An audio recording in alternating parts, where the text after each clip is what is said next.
Welcome to But Jesus Drank Wine. And other stories that kept us stuck. I'm Mead. And I'm Christy. And in this podcast, we'll explore the stories that kept us, well, stuck, wanting to drink and not wanting to drink all at the same time. Join us as we show you that freedom from alcohol does not have to mean a life sentence of misery and missing out, but actually means living an authentic life full of peace, joy, and purpose.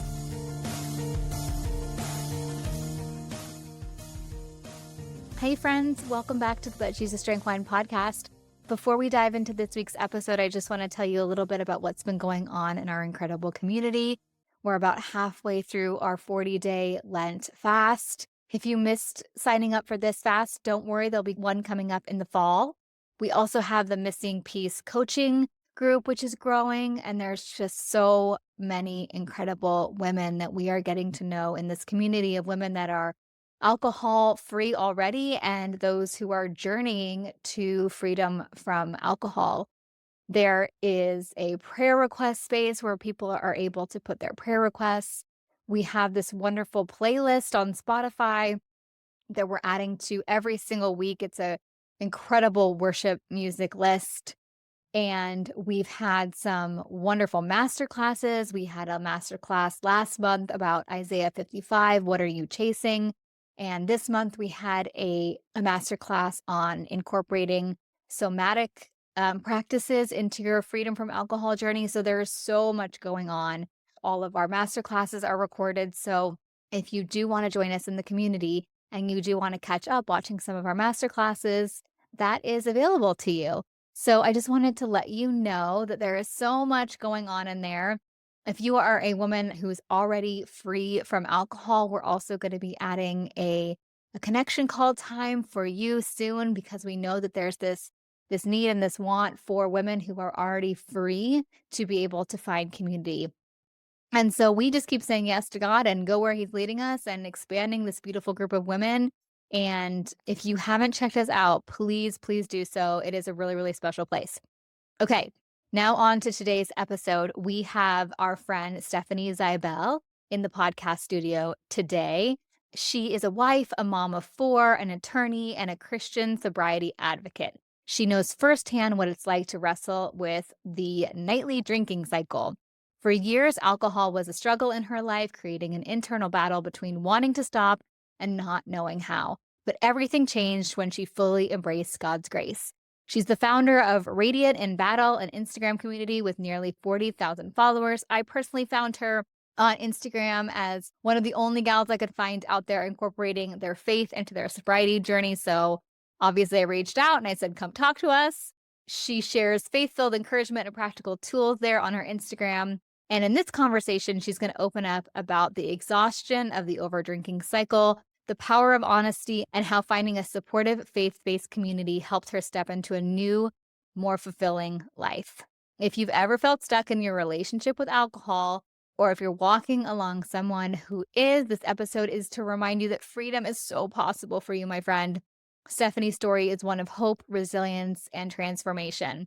All right, without further ado, here's our conversation with Stephanie. Hey, Stephanie, welcome. Thank you. We're so glad you're here. I'm glad to be here. Thank you so much for having me. I just love reading what you're putting out there and your encouragement and all the things. And so our episodes that really resonate with our listeners are always the testimonies and stories of the other women that come on here. And so I would just really, really love to hear yours. Yeah, definitely. I appreciate the opportunity to share. I like sharing my story now that it's in a better place. I guess, I don't know, I'll begin with college, because that's kind of where I think this whole journey started for me.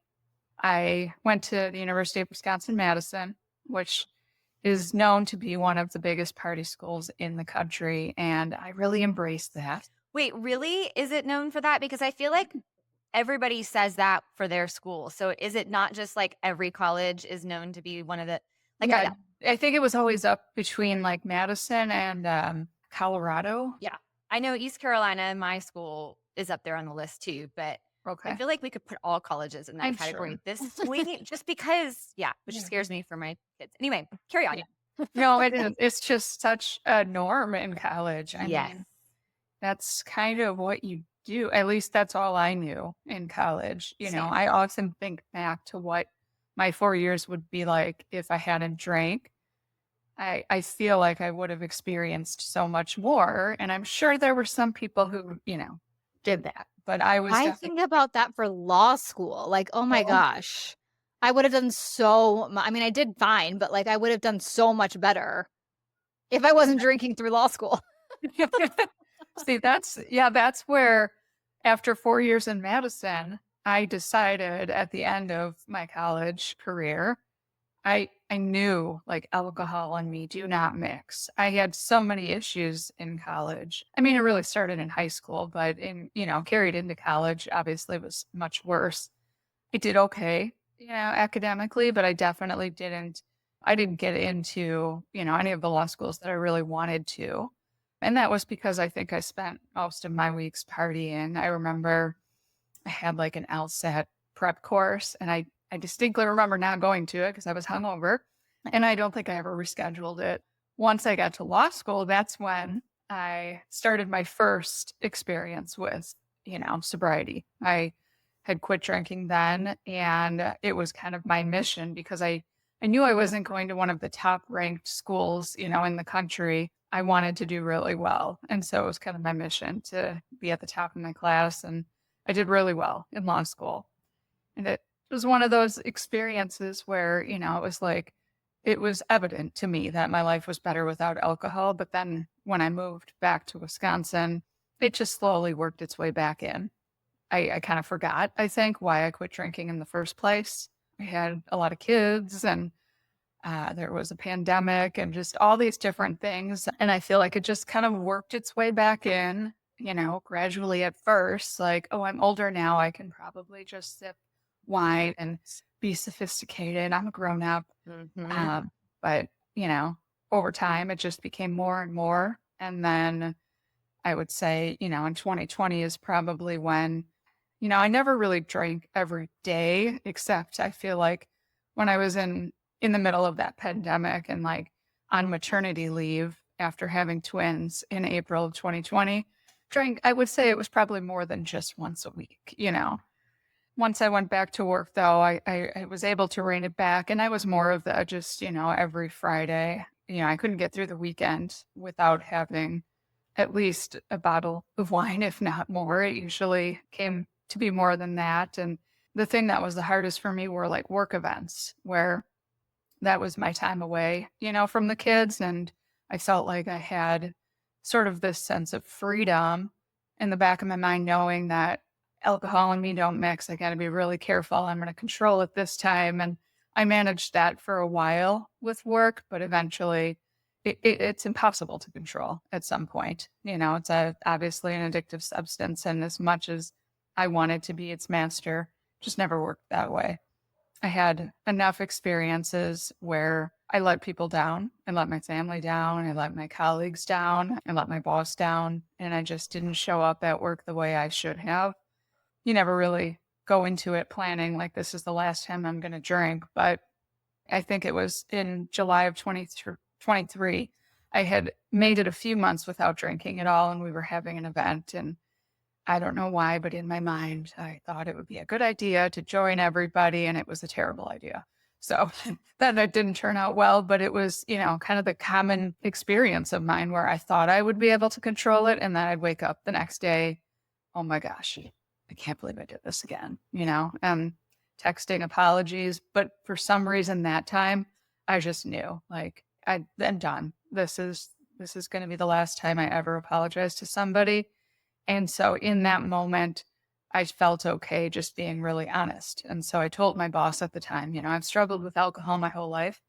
I've tried to hide it, and I can't anymore. And I think just being open about it, it was like this huge weight was just gone. And it was like, you know what? I told the truth, and whatever happens, happens. But I think I'm going to start living my life the way that God intended for me to live my life beginning today.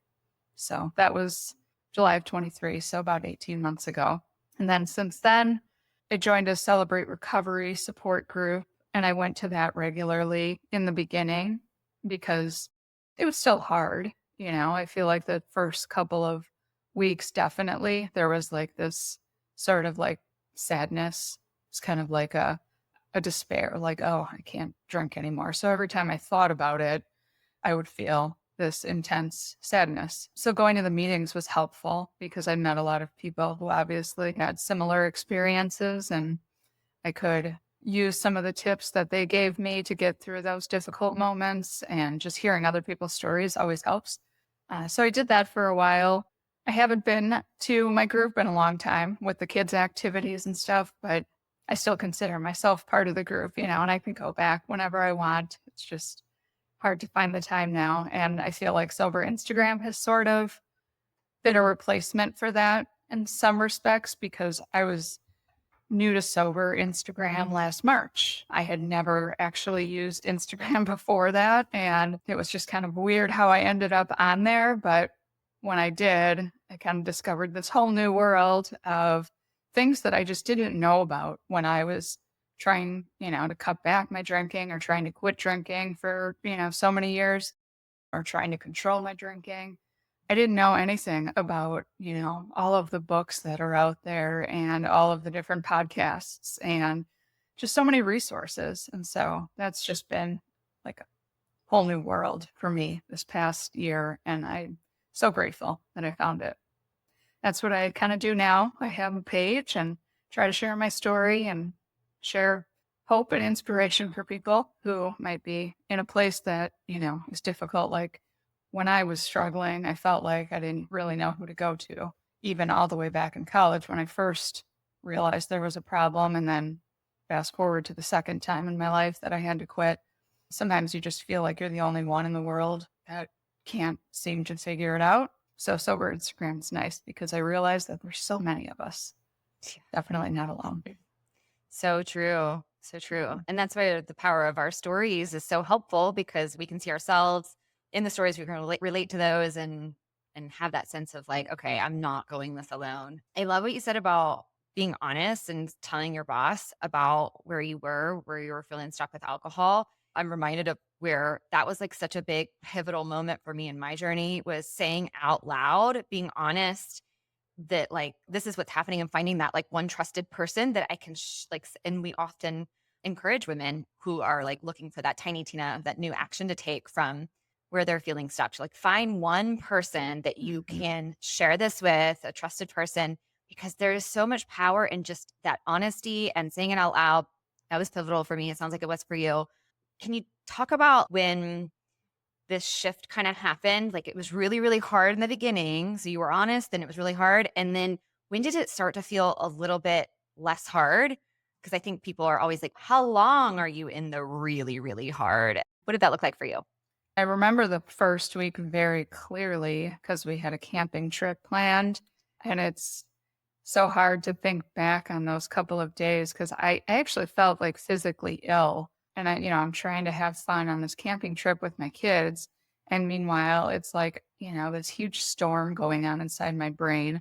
I just didn't want to do anything. I was sad. I was angry at a lot of people too. I just had some resentments in there. Like those intense feelings didn't really last too long. I think it was maybe just a couple of weeks.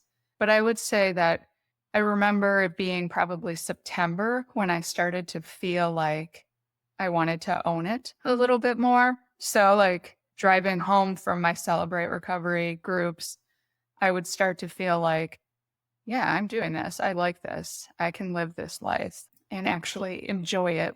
This isn't as bad as I really thought it was going to be. It's actually pretty amazing.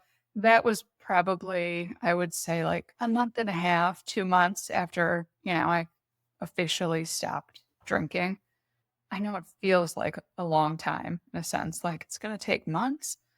But yeah, but in the context of your whole life, right? Right. Yeah. Yeah. It's like in the grand scheme of things, like, well, that's actually quite nice, to completely start rewiring your brain after years of doing things one way where, you shut down your computer at 5 o'clock on Friday. And the only thing you can think about is I got to get to the liquor store before I pick up the kids or whatever. Like to go from that to not thinking about it at all. It's really not that long. So yeah. And I think that, back to your point, Mead, about the honesty, I felt that huge weight lifted in that moment. But I also think it was me, like there were some honesty moments that I had leading up to that too, where, I walked through my story pretty quickly. Obviously, we all have our stories and we all have like events. For some people, there's more events than others that kind of stand out. I have a lot of things that stand out in my mind as like, that was a bad night. That was a bad night. That was a bad night too. So after one of those bad nights, I went and talked to a friend who happens to be our executive pastor. And I told her, and it wasn't like I felt the weight lifted, but it wasn't like in that moment, it wasn't the same as when I told my boss. I mean, I felt like I had taken the right step by telling someone, but I didn't really see the evidence like of it immediately. So I stopped drinking after that for a while, but then I started again. And I think it was after, I told my boss, because I had a friend that already knew about the struggles, it was so nice to just be able to go to her and say, okay, now everyone knows. When you talk about finding one trusted person, it's really important. And even though, you might go and take that step, it doesn't necessarily change everything overnight and play a big part in the journey. Such a good reminder for our listeners to like keep going. Just keep going. If you haven't listened to the episode Breaking Free versus Becoming Free, that's what we talk about in that whole episode is just keep going. And so that's a good one to reference. You mentioned having the ability to have like a clear head and think clearly, how that was such a beautiful surprise. And I think I hear that all the time as like one of the best benefits of going alcohol free. What are some of the other things that you've loved about becoming alcohol free, and maybe some of the ones that like you love but are surprising? That's a good question. Well, I've always been a morning person. I kind of started in law school, and the mornings now, they have like more of a sacredness to them because of how many mornings I feel like I wasted when I was still drinking. I think there's something really cool about that time period of day when everybody else in the house is sleeping and it's just you. Like, that's really important to me. And I guess I was surprising in the sense that I was always a morning person, but now there's just a different feeling with those mornings. I just love them so much more and I prioritize them because I love them so much. So it's kind of surprising. I go to bed really early, like 8 or 8:30 if I can. Last night I went to bed at 7:30. And it's usually the way I accomplish this with children is usually I lay in bed with them. I guess I feel like that's something that came out of not drinking as well, that I never, there's so many things that you don't realize you need to work on because alcohol's in the way. And so I spent so many years just focused on alcohol, trying to fix that problem. And I didn't notice that there were other things in the way too. And one of the things that was in the way in my life was being selfish. I kind of had this like the idea of self-care, right? Yes, we all have to take care of ourselves. That is extremely important. But at the same time, if you have a responsibility in life, a God-given responsibility like parenting, you don't come first. And I think there was a little too much of me. Well, this is my time at night or even in the morning. Like if they would wake up while I was trying to read the Bible, this is my time right now. And I think I've kind of shifted my mindset where I just don't care so much about what matters to me in the moment. And my outlook is a little bit bigger. So like, it's important for me to go to bed early, but I don't need to go to bed by myself in my room, because this is mom's room. Like, come on in, if you guys want to watch a movie and fall asleep, I'm good with that. And it's just a lot more laid back. So I feel like being selfless has also led to way less stress. And I think not having to worry all the time about alcohol and when I'm going to drink or how much I'm going to drink, how I'm going to control it, that also has helped with the stress relief. I remember I used to feel like, oh, this is all just too much, trying to work full time and take care of kids and all this stuff. It just felt like it was too much for me. And I don't feel that way anymore. And really the only thing that's changed is that I don't drink anymore. So it's just kind of strange how that happens, but I'll take it. I like it. Not just like from alcohol being out of our bodies and what that does for our nervous system and how that allows us to tap into the rest and digest states that are Right. not available to us when we're regularly drinking, but also just that cleared up mental real estate. I was in that place of I wanted to drink and I didn't want to drink. Like I had that internal conflict. And so as long as there was this, I want to, but I don't want to. And so I've got to, keep this kind of moderation, air quotes, for those of you who are not, who are listening and not watching, but that took up a lot of energy and that took up a lot of space, which meant that my capacity for stress or interruptions for things was a lot smaller because one little thing would then just set off everything else that I had well planned and timed out and all the things. So That's a really good point, is that I feel like that contributes a lot to the feelings of just peacefulness, is that you're not always having, those arguments in your head. I was constantly arguing, with myself or arguing with Satan, like, no, I'm not going to do that today. Well, are you sure? I mean, maybe just one. Like all of that happening in your mind all the time. And I say that, I only drank on the weekends, but it didn't mean that those arguments weren't going on in my head all week. If there was some opportunity that presented itself, whatever it was, like one of my things is that when my husband would be gone, I would be more inclined to want to drink. It just felt like, oh, I'm alone. I can do this now. And yes, he's going to know. So if he happened to be gone, like on a Monday night, I'd have to have that argument in my head. And, yes, maybe I'd win it, but it's still exhausting. yeah. Not having to do that. I feel like that's, and I think sometimes too, when people first remove alcohol from their lives and there is all of that extra space in their brain, that's when you hear about people feeling bored. What do you do if you don't drink? That's peace. It's like, just enjoy it. And I did struggle with that, even though I liked the sober life. Like I said, around September was when I started to feel like I wasn't going to go back. I wasn't sad anymore, but I still had a little bit of that, like, what do I do with my time? And I've talked about this before on my page, but I started doing some online shopping, Christmas shopping, getting ready. And as like the year went on and then Christmas was over, I kind of was continuing it.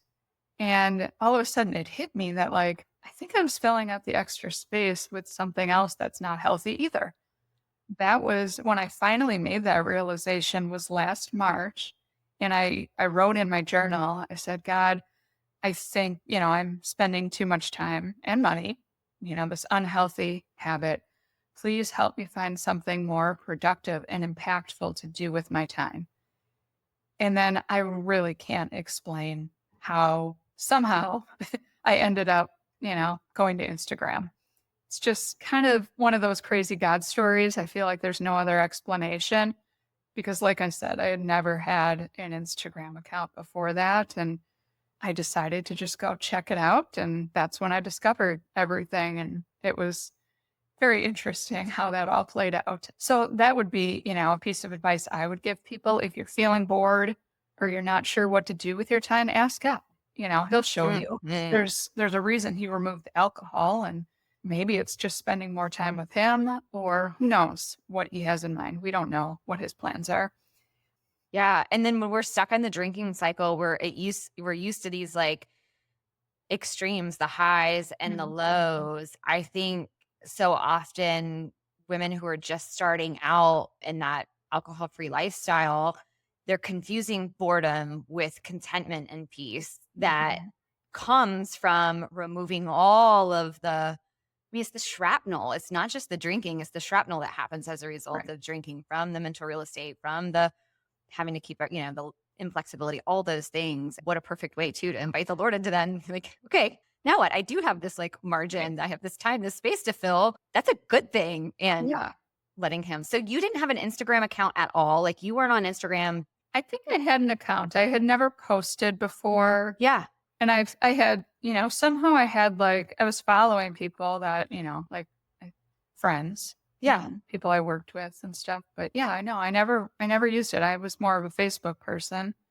I kind of always, I guess I always just had a desire. I like writing, so I would often write on my personal Facebook page and try to share Bible verses and be inspirational and stuff. So I think maybe that's why I was drawn there, just to kind of see what it was like. Because really, I never scrolled through Instagram before in my life. I didn't know how to use it at all. And so I kind of started building this page, and I remember showing one of my friends from work, this is what I'm working on. And she was so cute. She was like, you need a little work. We can work with this, because I didn't know what I was doing. But I kept reminding myself, if God led you here, he must have a purpose. And even if it feels weird, like the video thing for me was very odd. I'd never done that before. So starting to film videos, like, it took a while to get comfortable with it, but I kept pushing myself because I felt like I was there for a reason. So I just went with it. Sometimes you just have to do scary things,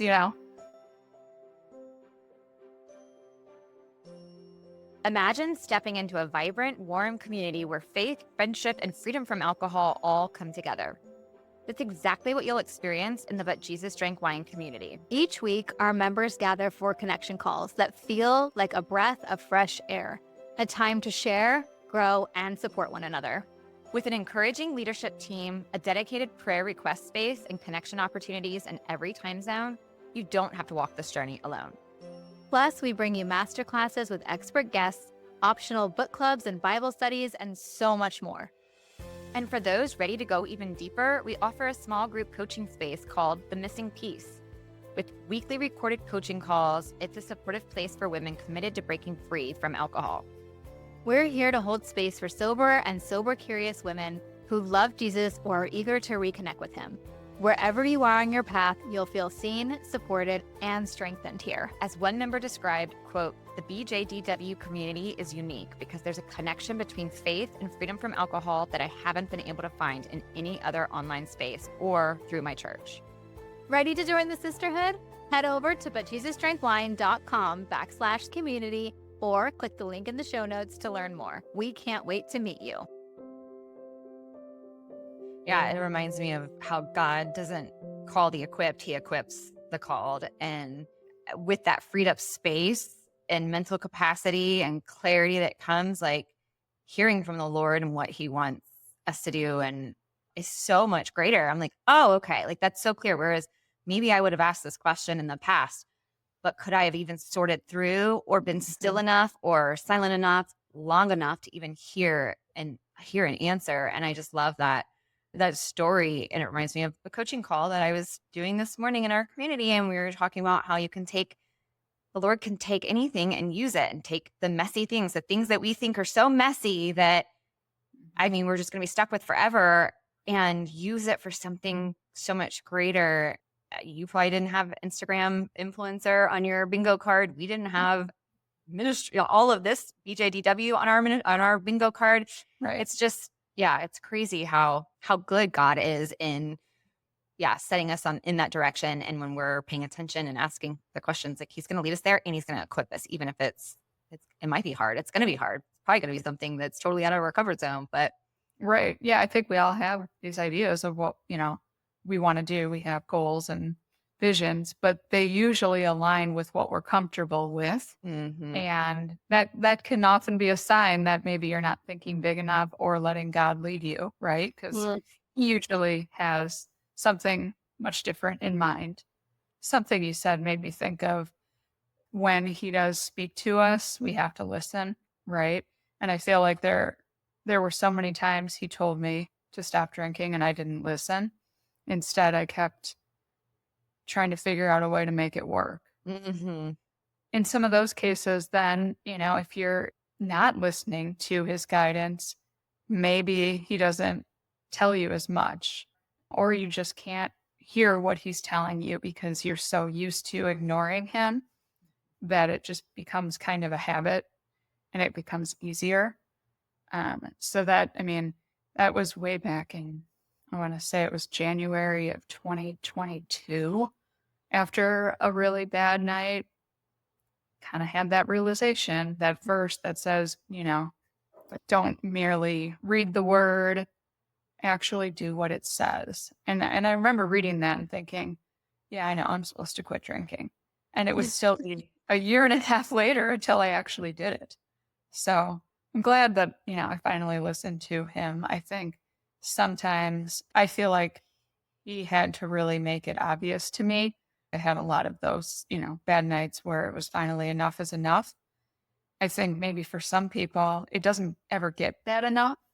And so they just continue drinking, even though they know that maybe it's not part of God's plan. And I almost think that would be harder. There's often times when I feel truly blessed that I have the story I do, because if it weren't for all of those terrible nights, I don't know if I would have listened to them. Sometimes I think about that, and I'm just grateful that I have my story. I can look back and think, oh man, I could have done so much more in college. But at the same time, I look back and I think, but it's all part of his plan and his story, that he's writing for my life. And I'm okay with that, because it all leads to wherever, he wants me to go. And just being here today is, one example. Like you said, this is not something we ever would plan up on our own, but he finds a way to make it happen. Yeah, I think that's one of the things that keeps women stuck a lot, is in that like place of like regret. Like, why didn't I start this sooner? What could I have done differently in the past? And that almost makes it doubly hard to not do the thing that we don't want to do. It almost makes it easier to drink, because we're stuck in this place of like, I know that this is an issue. I know this is taking up too much space. And maybe I don't know, because I feel like in my story, like, I can't say that I ever thought, oh, that's God telling me I shouldn't be doing this anymore, because I wasn't in a close relationship with the Lord at the time. But I can look back and say that probably that was his spirit stirring in me and waking me up to how this is not his intention for my life. I think it's easy to get stuck in that place of like, I should have done that, or should have listened to, and all this kind of stuff. Whereas a lot of what we experience then ends up allowing us to see where the blessing is. Like you were talking about your mornings, having your mornings, your quiet time to yourself, like it gives us that it paints that contrast. So then we see where that blessing is, and we don't take that time for granted, like maybe we did in the past. But how do you help women being stuck in their past about their story? Yeah, I mean, I think the biggest message that I would give to someone is that you can't change it. All of the thinking about it and the worrying about it, it's never going to change it. So take all of that energy and put it towards something productive. And if you're not happy with where you are now in life, take that energy and put it towards changing your life in the future. Simple as that. It's just, kind of like what I tell my kids when they're upset about, how someone treated them on the bus. It's like, well, you can't control how that person treated you. I know you're angry about it and you feel some energy and you want to do something about it. Take whatever energy you're feeling and channeling it, towards something productive, something that you can control. And then also just bigger picture, I feel like, again, back to God is writing the story. In the end, even if it's not something in your past that you can be proud of, God will always take things that are not good and turn them into something that is good. If you give him the opportunity to do that, if you let go and let him into your life and lead you, he will definitely take all of those past mistakes and turn them into something beautiful. And he promises that in his word too. So I think just reassuring people of that over and over, that it's, you can't change it and God will turn it into something beautiful if you let him. But that's important too, because you have to let him lead you, and he will often take us places where we're not comfortable. We have to be willing to go. Otherwise, we might not see that beauty. I think, maybe when I was in law school, although I was sober and I know it was good, I could tell that my life was better. I didn't really do much with it. Aside from I focused really hard on school, but I feel like there was an opportunity there for God to take my message and turn it into something at that time. And I don't know if I really embraced my sobriety as much. So I kind of hid it from people, I guess. I just, didn't really talk about it. Even when I came back to Wisconsin and started going to our new church here, I just would tell people, I had some things in the past with alcohol, so I don't drink. I usually don't drink. I wasn't even like completely honest about it because I think I was just keeping that door open potentially. Whereas now I'm very open about it. And I feel like it's the only way that God can use my past to have an impact or to, write a better story.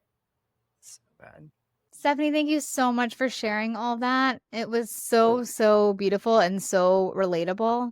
I especially loved when you said the thing about being selfish because I so relate to that. I honestly remember one of the things I used to tell myself was, oh, I'm going on all these girls' night out and all these girls' trips because like it's self-care and I want my kids to learn that like it's not all about them and like them to know that their mom can have another life and another like friends. And now I look back at that, I'm like, oh my gosh, I was so self-involved. And it just reminds me of like the way that the kingdom is totally upside down, right? Because the world does that, push that message of like, go do your girls' time, go da da da, which I'm not saying that's bad. The listeners know that that's not what I'm saying, I think. Right. But the way that I was using it as justification for the partying and the drinking and all of that. Yeah, you said that so, so beautifully. And I'm so grateful that the Lord has offered the opportunity for me to forgive myself and feel forgiven by him for all of that. And so thank the Lord, only because of him I don't have shame around that, but I had a lot of shame around the way that I acted in that selfish manner for a long time. Anyways, what is one tiny new action that you'd leave our listeners with? I think the one that really stood out to me from this whole interview was to find someone that you can talk to and be honest with, because you don't have to know what's going to happen after you do that. You just have to know that it will change something. Yeah. And it's really important to just, it should be someone obviously that you can trust. And so I would say, be selective in who you choose to share this, deep stuff with, because it can't be somebody who's, not going to treat you well with it. That's important that you find the right person. But I would say find that right person and just be honest with them about what you're going through and see what happens.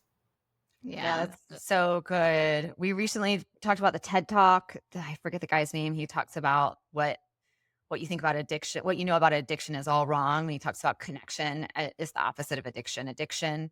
And we talk about addiction here as like alcohol addiction, but more like everyday addictions, like the habits and tendencies we have. And he's talking about how addiction disconnects, but so connection is that antidote to it.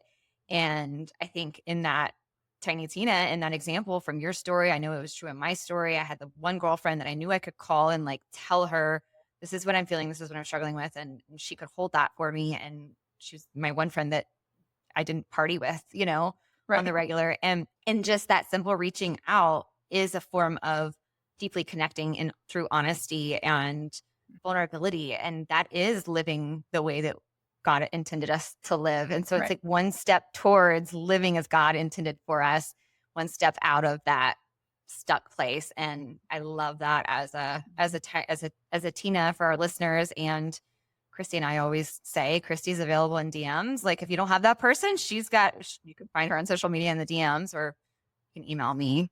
I'm an old lady and I don't do that, but DM stuff. But with us in our community. Come join us in the community. Yeah. Or DM Stephanie. Yeah. Tell everybody about your Instagram. Yes. And the reason that you should go follow Stephanie is because I don't think there's still a lot of us out there that are Christians, that are alcohol free, and that are tying the two together in a way that is encouraging on the internet. And so I applaud both of us. I'm just including myself in that as well. Yes. But I'm glad you're there because I am so I can't do it with the secular self-helpy stuff anymore. So keep going and tell everybody where they can find you. My Instagram account is Radiant in Battle. Yeah. So good. Ooh, I love it. Yeah. Yeah. Amazing. Yeah, We'll put I it- share a daily verse on there too. So I definitely do try to tie it together because I'm the same way. For me, I know where the help comes from, and I'm going to give him the credit for that. Love that. So good. Thank you, Stephanie, for your time and blessing our listeners with your story. And thank y'all for listening. We'll see you next week. Thanks, you guys. Stephanie. Bye. Thank you so much for joining us again this week. You can find all of our episodes at butjesusdrinkwine.com, and be sure to follow us over on Instagram, Love Life Sober, and I'm Not Sober, I'm Free. To learn more about what we do, you can visit our websites, meethollandshirley.com and lovelifesober.com. Take a screenshot of this podcast and share it with a friend or two. And don't forget to subscribe to our pod so you don't have to worry about missing a single episode. And if you love what we're doing, please leave us a review on Apple and Spotify. This helps more women who are feeling stuck and alone in the overdrinking cycle find hope and encouragement. Thanks, ladies. We so appreciate you, and we'll see you next Monday.